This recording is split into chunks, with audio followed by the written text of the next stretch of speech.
गर्मी में भी घूंघट में काम करवाने वाला ससुराल। भाई वाह, बड़ा बढ़िया हुआ, एक ही घर में दोनों बहनों की शादी तय हो गई। हाँ, और गांव के सरपंच है, अच्छा खासा नाम है।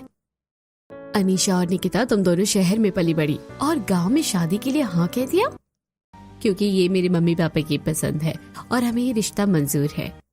वहीं दूसरी तरफ उनके होने वाले ससुर और गांव के सरपंच रामलाल जी पंचायत में बैठे होते हैं। अरे भाई सरपंच जी, आप अपने दोनों छोटे बेटों की शादी शहर में क्यों कर रहे हैं? क्या शहर की बहुएं घूंघट में सारे काम करेंगी? हाँ, मैं इस गांव का सरपंच और उनका ससुर हूँ। हमारी प्रथा का सम्मान करवाना मेरी जिम्मेदारी होगी। समय बीतता है और आज मंडप में अरुण और नीरज दूल्हे बनकर बैठे होते हैं। तभी भारी लहंगा पहने, सिर पर पल्ला रखे अनीशा और निकिता अपनी माँ और सहेलियों के साथ आती है। अरे ये क्या रामलाल, बहुएं बिना घूंघट के मंडप में क्यों आई? शारदा, जल्दी जाओ और बहुओं को घूंघट ओढ़ने के लिए कहो। शारदा मंडप में आती है। समधन जी, आप बहू को बिना घूंघट के मंडप में क्यों लेकर आई हैं? जल्दी इन्हें घूंघट उड़ाइए। घूंघट उड़ाइए? 50,000 का ब्राइडल मेकअप घूंघट करने के लिए नहीं करवाया है। घूंघट कर लूंगी तो शादी में फोटोज कैसे आएंगी? यहाँ शादी करने आई है या तस्वीरें खिंचवाने? अरे अरे, आप लोग नाराज क्यों हो रहे हैं? घूंघट करने की ही तो बात है। बेटियां, तुम घूंघट ओढ़ लो। अब गांव में शादी हो रही है तो नियम कानून तो होंगे ही। इसके बाद अनीशा और निकिता गले तक घूंघट कर लेती हैं। वर वधू को मंगलसूत्र पहनाकर मांग भरिए। अरुण और नीरज अनीशा और निकिता के गले में मंगलसूत्र पहनाती हैं। फिर अरुण अनीशा की और नीरज निकिता की मांग भरता है। विवाह संपन्न हुआ, आज से आप दोनों जोड़े पति पत्नी हुए। अनीशा और निकिता अपने पतियों के साथ ससुराल के दरवाजे पर पहुंचती हैं। शारदा बहन, भले ही बहू तुम शहर से लाई हो, पर घूंघट तुम्हारी बहुओं ने पूरा किया है। अरे भाई, हमारे खानदान की बहुएं हैं, हमारे रीति रिवाज तो मानेंगी ही। ये लोग हमारे घूंघट करने पर इतना खुश क्यों हैं? और हमारी जेठानियों ने घूंघट क्यों किया हुआ है? शायद मेहमानों की वजह से। मम्मी, जल्दी गृह प्रवेश करवाओ। बहू, दाहिने पैर से कलश गिराकर गृह प्रवेश करो। अनीशा और निकिता दाहिने पैर से कलश गिराकर गृह प्रवेश करती हैं और घूंघट किया हुआ मीनाक्षी और नीलम अपनी देवरानियों को उनके कमरे तक पहुंचाती हैं। रात बीतती है। अगले दिन अनीशा और निकिता सुंदर डिजाइनर साड़ी में बिना घूंघट किए हॉल में आती हैं। अरे दादा, ससुर जी को खांसी आ रही है, पानी कहाँ है? अरे बहुओं, पानी नहीं चाहिए। शारदा, समझाओ बहुओं को। मीनाक्षी, तुम भी जाओ। बहुएं अपने सास और जेठानियों के साथ कमरे में आती हैं। बहू, तुम्हारा दिमाग खराब है क्या, या अकल घुटनों में है? माँ जी, आप ऐसा क्यों कह रही हैं? एक तो तुमने ऐसी हल्की सी साड़ी पहनी है, ऊपर से तुमने घूंघट भी नहीं किया है। कहीं से लग रहा है कि सरपंच की बहू हो। मीनाक्षी, नीलम, अपनी दोनों देवरानियों को तैयार करके नीचे लाओ। मीनाक्षी और नीलम अनीशा और निकिता को भारी लाल रंग की साड़ी पहनाती हैं और गले तक घूंघट करवाकर हॉल में लाती हैं। इतनी भारी साड़ी, वो भी इतनी तेज गर्मी में, पहनते ही गर्मी लगने लगी है। हाँ, अब हमारे खानदान की बहुएं लग रही हैं। बहू, अब अपनी पहली रसोई की रस्म करो। माँ जी, घूंघट में पहली रसोई की रस्म, वो भी इतनी गर्मी में? बहू, पहली रसोई घूंघट में ही होती है। ये कैसा नियम है? कोई घूंघट में खाना कैसे बना सकता है? अरे खाना ही तो बनाना है, इसमें इतना परेशान क्यों हो रही हो?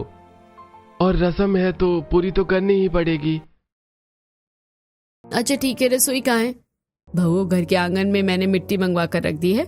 मिट्टी का चूल्हा बनाना, पूजा करना और फिर अपनी पहली रसोई बनाना। क्या आंगन में चूल्हे पर पहली रसोई बनानी होगी, वो भी इतनी गर्मी में और इतने बड़े घूंघट में? हाँ बहू, तुम्हारी जेठानियों ने भी घूंघट में ही पहली रसोई की थी। और मैं इस गांव का सरपंच हूं। अगर मेरी बहुएं ही गांव के नियम नहीं मानेंगी तो हमारे परिवार की गांव में क्या इज्जत रहेगी? अरे बड़े बहू, छोटे बहुओं को ले जाओ और उनकी पहली रसोई करवाओ। मीनाक्षी और नीलम अनीशा और निकिता को लेकर आंगन में आती हैं, जहां मिट्टी, सूखी लकड़ियां और मिट्टी के बर्तन रखे होते हैं और तेज धूप चेहरे पर चमक रही होती है। देवरानी जी, आप दोनों को यही मिट्टी का चूल्हा बनाकर अपनी पहली रसोई करनी है। कहाँ है मिट्टी? यहाँ तो सिर्फ सूरज की तेज रोशनी आंखों में लग रही है। देवरानी जी, आपने पहली बार घूंघट लिया है ना, इस वजह से आपको सही से दिख नहीं रहा है। सर थोड़ा नीचे करके देखिए, दिखाई देगा। अरे इससे तो गला दब रहा है, ऊपर से पसीने की चिपचिपाहट। जितनी देर धूप में खड़ी रहेगी उतनी देर गर्मी बर्दाश्त करनी पड़ेगी। इससे अच्छा है जल्दी से चूल्हा बनाइए और रसम पूरी कीजिए। देखिए चूल्हा बनाना बहुत आसान है, बस मिट्टी को पानी में गूंथ कर एक कुएं जैसा बनाइए और उस पर 3 गोले रखकर लकड़ी डालने के लिए सामने वाली जगह छोड़ दीजिएगा। अनीशा और निकिता तेज धूप में मिट्टी का चूल्हा बनाने लगती हैं। ये ठीक बन रहा है? नहीं, ठीक नहीं है। अभी भी इस पर से पतीला गिर जाएगा। इस घूंघट में से हमसे चूल्हा नहीं बनेगा। हम घूंघट हटा रहे हैं। अपने अपने घरों के बाहर खड़ी पड़ोसने बहुओं की बातें सुन लेती हैं और आपस में बातें करते हुए कहती हैं, यही देखकर सरपंच की बहुएं क्या कह रही हैं, घूंघट हटाने की बात कर रही हैं। ऐसे तो सरपंच शादी से पहले बड़ा कहते थे कि उनकी बहुएं घूंघट करे की रस्म मानेंगी। कहने की बात कुछ और होती है। गांव की बहू लेकर आते तो ये सब नहीं सुनना पड़ता। अब इस शहरी बहू ने जो घूंघट हटाया, तुम यहाँ अपने ससुर की बेइज्जती करवाने आई हो या हमारे घर का मान सम्मान बढ़ाने? सही से काम करो। शांति अनीशा और निकिता को डांटकर अंदर चली जाती हैं। वहीं अनीशा और निकिता किसी तरह मिट्टी का चूल्हा बनाकर खाना बनाना शुरू करती हैं, पर दोनों के चेहरे से पसीना टपक रहा होता है। अनीशा दीदी, कहीं इतनी तेज धूप में पसीने बहाते बहाते हम बेहोश ना हो जाए। इतनी तेज धूप और चूल्हे की आग, ऐसा लग रहा है अभी बेहोश हो जाऊंगी। मुझे भी ऐसा ही लग रहा है। पर अब जल्दी से पूड़ियाँ बेलती हूँ। तुम तलो, सब्जी तो बनी गई है, बस जल्दी काम खत्म करो। अनीशा पूड़ियाँ बेलने लगती है और निकिता पूड़ियाँ तलने लगती है। दोनों सब्जी भी तैयार कर लेती हैं और फिर दोनों घर में जमीन पर पूरे परिवार को अपनी पहली रसोई परोसती हैं। बहुत बढ़िया बहू, तुमने बहुत अच्छा खाना बनाया है। अरे हाँ, स्वाद अच्छा है। भाग्यवान बहुओं को उनके नेक दे दो। बहू, ये हमारे खानदानी कंगन तुम दोनों के लिए है। और शारदा बहू, कल सबको बुलवा लेना, कल बहुओं की मुंह दिखाई होगी। अनीशा और निकिता की पहली रसोई पूरी होती है और रात के वक्त दोनों अपने पतियों के साथ एक कमरे में बात कर रही होती हैं। निकिता और भाभी, आप दोनों साथ में कुछ बात है क्या? हाँ, आप लोगों को पता है ना, कल हमारी मुंह दिखाई है। हाँ पता है। हाँ, तो मुंह दिखाई के लिए हमने ऑनलाइन डिजाइनर लहंगा पसंद किया है। वो डिजाइनर लहंगा मंगवा दीजिए। हाँ क्यों नहीं, हम अभी मंगवा देते हैं। अनीशा और निकिता अपने अपने फोन में डिजाइनर लहंगे की वेबसाइट अरुण और नीरज को दिखाती हैं। तभी कमरे के बाहर खड़ा रामलाल उनकी बातें सुनकर कमरे में आता है। अरुण और नीरज, तुम दोनों की मति मारी गई है क्या? अपनी बीवियों की मुंह दिखाई में इस तरह के कपड़े पहनाओगे? रामलाल की फटकार से अरुण और नीरज ठिठुर जाते हैं और पूरा परिवार कमरे में आ जाता है। क्या हुआ पापा, आप इतनी जोर से क्यों चिल्लाए? अरे ये बहुएं मुंह दिखाई के लिए कोई डिजाइनर लहंगा मंगवा रही हैं। पापा जी, अपनी मुंह दिखाई में हम डिजाइनर लहंगा तो पहन ही सकते हैं। कोई डिजाइनर लहंगा नहीं पहनना है तुम्हें। मुंह दिखाई में तुम दोनों शगुन में मिला हुआ जोड़ा पहनोगी। और बहू, तुम पहले घूंघट ओढ़ो। यहाँ तुम्हारे दादा ससुर और जेठ खड़े हैं। हम बार बार तुम्हें एक ही बात नहीं बताएंगे। घूंघट करना है, पर क्यों? अभी कौन सी रस्म कर रहे हैं? बहू कोई रस्म नहीं कर रहे हैं। बहू का घूंघट ओढ़ना हमारे गांव की परंपरा है। अपनी जेठानियों की तरफ देखो, उन्होंने भी तो घूंघट रखा है। ये तो काफी पुराना रूढ़िवादी परंपरा है। पुराना है बहू, पुरानी तो मैं भी हूँ। मुझे कुएं में फेंककर अपनी दादी सासू माँ बदल लो क्या? नहीं कर सकती ना। उसी तरह परंपरा भी चाहे जितनी भी पुरानी हो जाए बदलती नहीं है।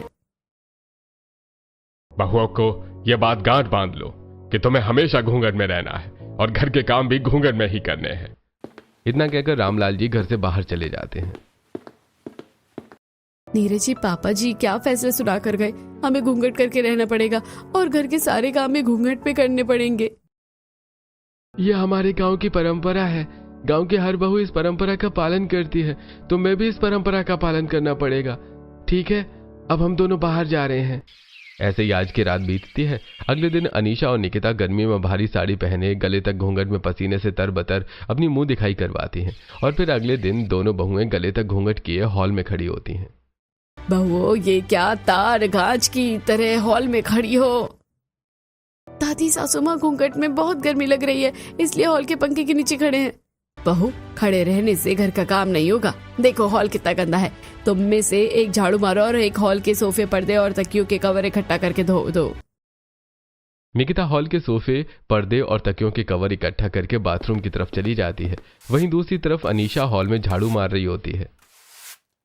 क्या झाड़ू मारू? पसीने से पूरा चेहरा भीग गया है। शरीर में चुनचुनाहट हो रही है, ऊपर से कुछ दिखता नहीं।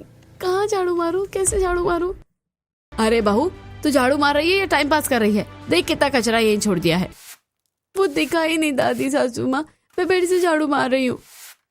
अनीशा घूंघट में अपनी गर्दन घुमाते हुए गंदगी देखकर झाड़ू मारने की कोशिश करती है और आगे बढ़ते हुए दीवार से टकरा जाती है। अरे माँ, सर फूट गया।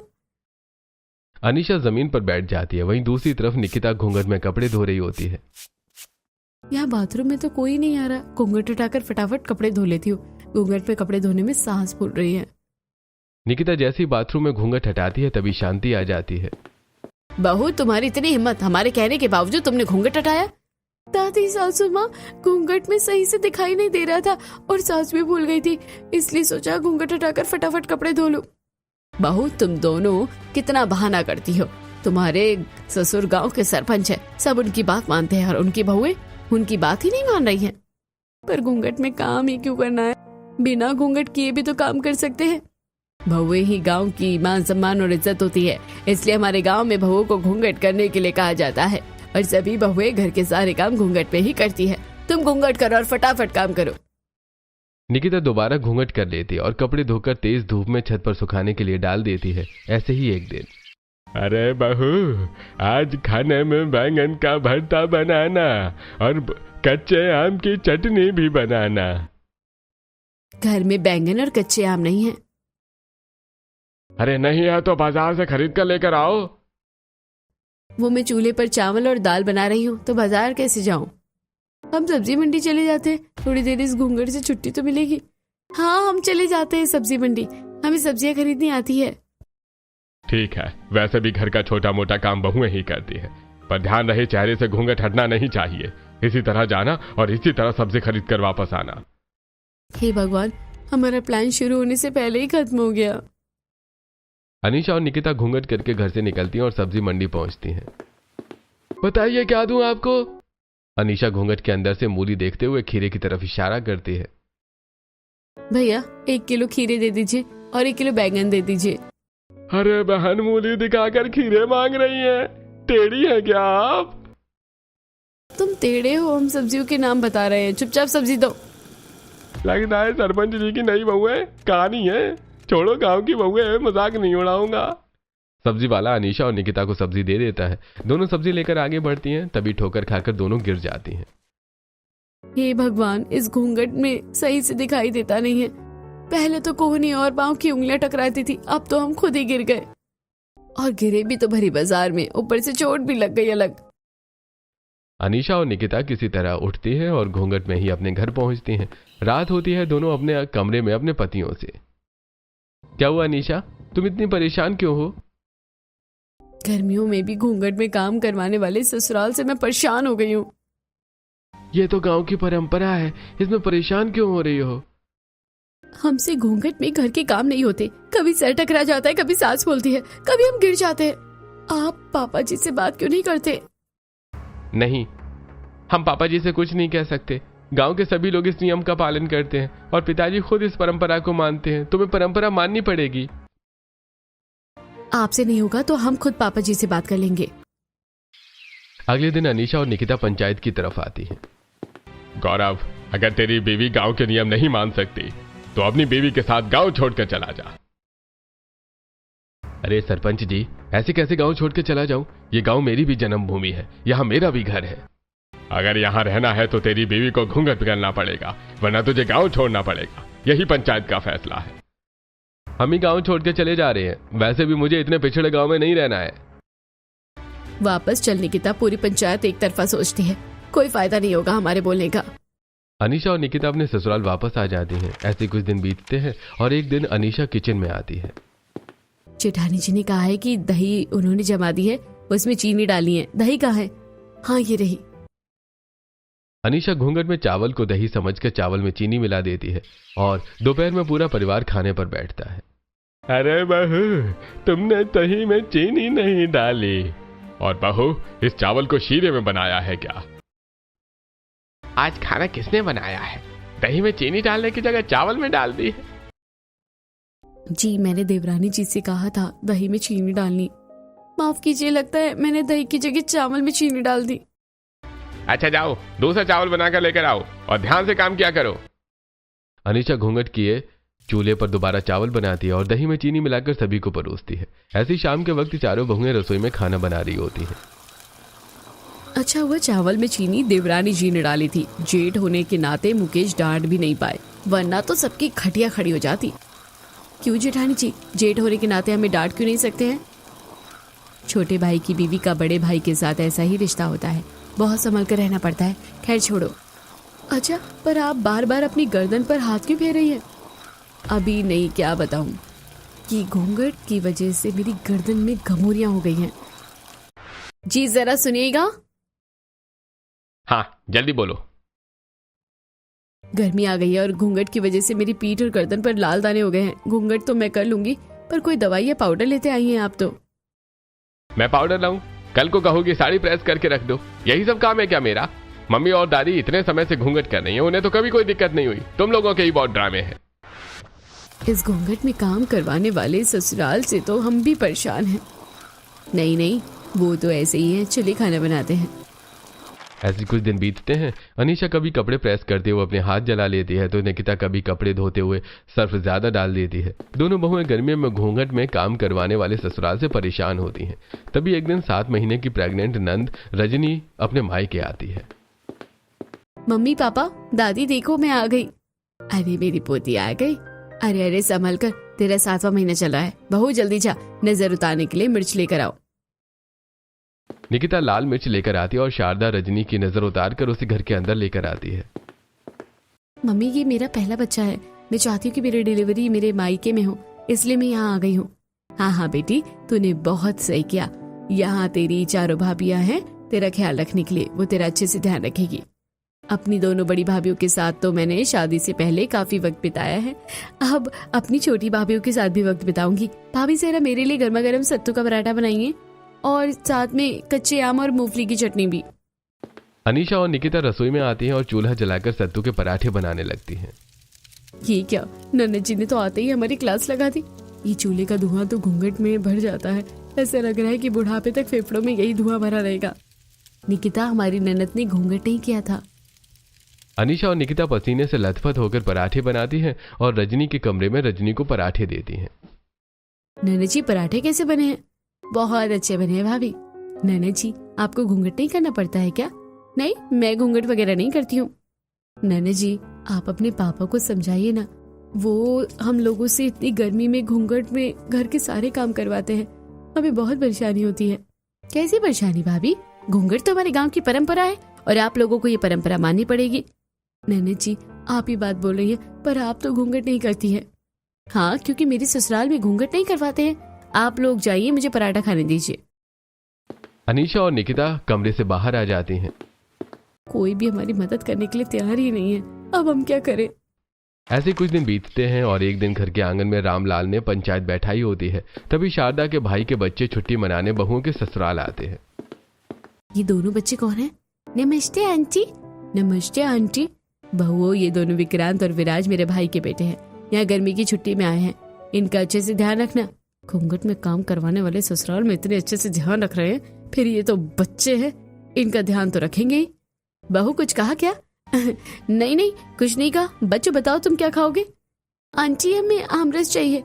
अच्छा बच्चों, मैं तुम्हारे लिए अभी आमरस बना कर लाती हूँ। बहू, जब आमरस बना ही रही हो तो सभी के लिए बनाना और साथ में पूरे पंचायत के लोगों के लिए भी बनाना। चारों बहुएं घूंघट में रसोई घर में आती हैं और आमरस बनाने लगती हैं। विक्रांत और विराज भी पीछे पीछे आते हैं। आप चारों आंटियों ने घूंघट क्यों किया है? बच्चों, तुम रसोई घर में क्यों आ गए? यहाँ गर्मी से परेशान हो जाओगे, बाहर जाओ। परेशान तो आंटियां होती होंगी घूंघट में, हमने थोड़ी ही घूंघट किया है। विराज और विक्रांत बाहर निकल जाते हैं और कैमरा लेकर घर और आंगन में फोटो लेने लगते हैं। तभी अनीशा और निकिता घूंघट में सबको आमरस दे रही होती हैं। आंटी स्माइल, दादाजी स्माइल, हम सबकी फोटो खींच रहे हैं। अरे वाह सरपंच जी, आपके घर आए बच्चे सबकी तस्वीरें खींच रहे हैं। ये शहर से आए हैं, इसलिए गांव की पंचायत और घर को कैमरे में कैद कर रहे हैं। हमें आप सबकी एक साथ फोटो लेनी है, आप सब एक साथ खड़े हो जाएंगे? क्या एक साथ? नहीं नहीं, तुम सबके अलग अलग फोटो लो। नहीं नहीं अंकल, आप लोग लाइन से खड़े हो जाइए, हम सबके एक साथ फोटो क्लिक करेंगे। अगर बच्चों की मर्जी है तो सभी मर्द एक तरफ और औरतें एक तरफ खड़ी हो जाओ, बच्चों को फोटो लेने दो। घर और पंचायत में बैठे मर्द एक तरफ खड़े हो जाते हैं और घूंघट लिए चारों बहुएं और औरतें एक तरफ खड़ी हो जाती हैं। विक्रांत और विराज कैमरा लगाकर अनीशा और निकिता के पास खड़े हो जाते हैं। अरे आप लोगों ने घूंघट क्यों लिया है? घूंघट हटाइए। इतना कहकर विराज अनीशा और निकिता का घूंघट हटा देता है। तभी फोटो क्लिक हो जाती है। अनीशा और निकिता तुरंत घूंघट वापस कर लेती है। अब क्या फायदा घूंघट करने का, जब करना चाहिए था तब तो बच्चों से कहकर घूंघट हटवा दिया। नहीं पापा जी, हमने बच्चों से घूंघट नहीं हटवाया था, उन्होंने खुद ही हटा दिया। खबरदार बहुओं, जो मेरे भाई के बेटों पर गलती थोपी, तुमने ही इन्हें समझाया होगा, तभी इन्होंने तुम्हारा घूंघट हटाया। और तुम बच्चों, जब देख रही हो बहुओं ने घूंघट किया है तो तुमने घूंघट क्यों हटाया? समझ नहीं है क्या तुम में? अरे बच्चे ही तो है, फोटो खींच रहे थे इसलिए उन्होंने घूंघट हटा दिया होगा, उन्हें मत डांटिए। बहुओं, मैं सब समझ रहा हूँ। शारदा, तुम अपने भाई के इन बच्चों को वापस भेज दो। इन्होंने आते ही पंचायत के सामने बहुओं का घूंघट हटाकर हमारी बेइज्जती करवाई है। और बहुओं, तुम दोनों ने बच्चों से यह काम करवाकर सही नहीं किया। शारदा बच्चों को शहर वापस भिजवा देती है। कुछ दिन बीतते हैं और एक दिन चारों बहुएं नदी किनारे आती हैं और अनीशा निकिता अपना घूंघट हटा देती हैं। देवरानी जी, आपने घूंघट क्यों हटा दिया? पैदल चलकर आई हूँ, सास बोल रही है इसलिए घूंघट हटा दिया। और वैसे भी यहाँ हमें देखने कौन आ रहा है? हमें तो आदत है, पर तुम लोगों को तो घूंघट में काफी दिक्कत होती होगी ना? काम कर लेती है तुम लोग घूंघट में? कर नहीं लेते हैं, करना पड़ता है। ये देख रही है पाँव की उखड़ी हुई नाखून, ये जली हुई उंगलियां, ये गर्म चूल्हे पर जली है, क्योंकि घूंघट में कुछ दिखता नहीं है, ऊपर से गर्मी अलग लगती है। गर्मी तो हमें भी लगती है और इस घूंघट में काफी परेशानी भी होती है। अगर आप लोगों को भी परेशानी होती है तो आप लोग घूंघट क्यों करती है? हम क्या कर सकते हैं? जिस तरह आप लोगों के लिए ये प्रथा मानना मजबूरी है, उसी तरह हमारे लिए भी ये प्रथा मानना मजबूरी है। सभी बहुएं आपस में बातें कर रही होती हैं। वहीं थोड़ी दूर पेड़ के पीछे छुपी रजनी ये सब सुन रही होती है। अच्छा हुआ मैंने भाभी को नदी किनारे आते हुए देख लिया था। भाभी नदी किनारे आकर घूंघट हटाकर गांव के बहुओं से बात कर रही है। अभी पापा को बताती हूँ। रजनी रामलाल के पास आती है और अनीशा और निकिता के घूंघट हटाने की बात बता देती है। थोड़ी देर में अनीशा और निकिता घूंघट करके अपनी पानी के मटके लेकर घर आती हैं। ज्यादा बहुओं से ये पानी लेकर फेंक दो और घड़ा फोड़ दो। ये क्या कह रहे हैं पापा जी? हम अभी नदी से पानी लेकर आए हैं। बहुओं, तुम्हें बताया गया है कि तुम्हारे ससुराल में बहुएं सारे काम घूंघट करके करती हैं और ये पानी तुमने बिना घूंघट किए भरा है, इसलिए पानी और मटका इस घर में नहीं रख सकते। शारदा बहुओं से घड़े लेकर घर के बाहर पानी फेंक देती हैं और घड़े फोड़ देती हैं। बहुओं, तुम बार बार हमारी गांव की परंपरा का उल्लंघन कर रही हो। तुम शहरी तितलियां अपने रंग शहर में ही दिखाना, ये गांव है, समझ में आया? अब जाओ दोबारा नदी से पानी लेकर आओ। अनीशा और निकिता दोबारा नदी पर जाती हैं और मटके में पानी भरकर घर ले आती हैं। इसी तरह आज का दिन बीतता है। अगले दिन अनीशा और निकिता कपड़े प्रेस कर रही होती हैं। निकिता, याद है ना नदी के पास हमने क्या तय किया था? हाँ याद है, और ये कुर्ता भी पापा जी का है। इतना कहकर निकिता प्रेस से रामलाल का कुर्ता जलाकर रामलाल के कमरे में रख देती है और रामलाल जब अपना जला हुआ कुर्ता देखता है तो, शारदा, ये मेरा कुर्ता जल कैसे गया? मुझे नहीं पता जी, ये कुर्ता तो बहुओं ने प्रेस किया था। मुझे दूसरा कुर्ता दो और बहुओं को समझा दो कि सही से काम करें। शारदा रामलाल को दूसरा कुर्ता देती है और अनीशा और निकिता के पास आती है। बहुओं, तुम दोनों ने पापा जी का कुर्ता जला दिया। माफ कीजिएगा मां जी, घूंघट में सही से दिखा नहीं, गलती हो गई। अच्छा ठीक है, अब सही से काम करना और थोड़ी हल्दी और चूना पीसकर मुझे बाथरूम में दे जाओ। अनीशा रसोई में होती है और हल्दी नमक पीसकर शारदा को बाथरूम में दे देती है। थोड़ी देर में शारदा नहाकर बहुओं के पास आती है। बहुओं, तुमने घर वालों को परेशान करने की कसम खाई है क्या? मैंने हल्दी चूना कहा था और तुमने हल्दी में नमक मिला दिया। सब्जी बना रही हो क्या? सॉरी माँ जी। अब कहो कि घूंघट में दिखा नहीं। हाँ माँ जी, घूंघट में चीजें पहचान नहीं हो पाती हैं। तो सीख जाओ, क्योंकि तुम्हें घूंघट में ही रहना है। ऐसे ही एक दिन निकिता और अनीशा सड़े हुए आलू और सड़ी सब्जियां लेकर घर आती हैं। बहु, तुम दोनों ने तो कहा था कि तुम्हें सब्जियों की अच्छी पहचान है, ये क्या सड़ी सब्जी लेकर आ गई हो? क्या, हमने तो अच्छे आलू ही उठाए थे। तुमने ठीक ही उठाए होंगे, पर तुम्हें दिखा नहीं कि सब्जी वाला तुम्हें खराब आलू दे रहा है। कैसे दिखता दादी, सास घूंघट कर रखा था ना, पर कोई बात नहीं, हम इसी को छाट कर सब्जी बना लेंगे। ऐसे कुछ दिन बीतते हैं और एक दिन रामलाल पंचायत में बैठा होता है। सरपंच जी, आपको पता है मेरी बीवी ने घर की साफ सफाई करते हुए पंखे में डंडा मार दिया और पंखा टूट गया। बेचारी घूंघट में देख ही नहीं पाई। अरे मेरी बहुआ ने तो गरम कढ़ाई लाकर अपने पति के हाथों पर रख दी। अब उनकी भी गलती नहीं है, घूंघट में हाथ देखा ही नहीं। अरे लगता है सभी बहुओं को गर्मी में घूंघट में काम करने में परेशानी हो रही है। रामलाल कुछ सोच रहा होता है, तभी रजनी रामलाल के पास आती है। पापा मुझे आपको कुछ बताना है। हाँ बेटी बताओ।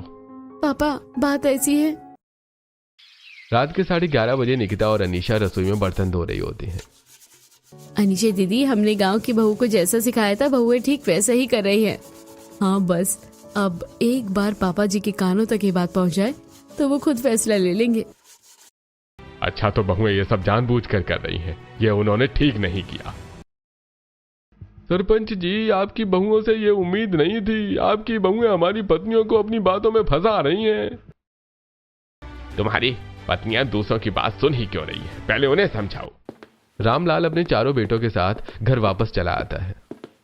बहुआ, तुम गांव की बहुओं के साथ मिलकर घर वालों को परेशान कर रही हो और कहती हो कि घूंघट में हमें परेशानी होती है। आज से घर का सारा काम तुम दोनों अकेले करोगी, कोई तुम्हारी मदद नहीं करेगा। तुम्हें घूंघट की आदत नहीं है ना, अब काम करोगी तो आदत हो जाएगी। रामलाल अपना फैसला सुनाकर पंचायत में चला जाता है और घर का सारा काम अनीशा और निकिता अकेले करती हैं। ये तो हमारी चाल हम पर ही उल्टी पड़ गई। पापा जी को पता कैसे चला कि ये हमारी सारी प्लानिंग पापा जी को कैसे पता चला कि ये सारी प्लानिंग हमारी है? जरूर किसी ने बताया है, पर अब यही हमारी जिंदगी है, हमें भी घूंघट की आदत डालनी पड़ेगी। अब छोटी भाभी अभी घूंघट में घर के काम करेगी और मैं आराम से बिना घूंघट के रहूंगी। रजनी अपने कमरे में चली जाती है और अनीशा और निकिता सुबह से देर रात तक अकेले काम करती हैं और गर्मी में परेशान होती हैं।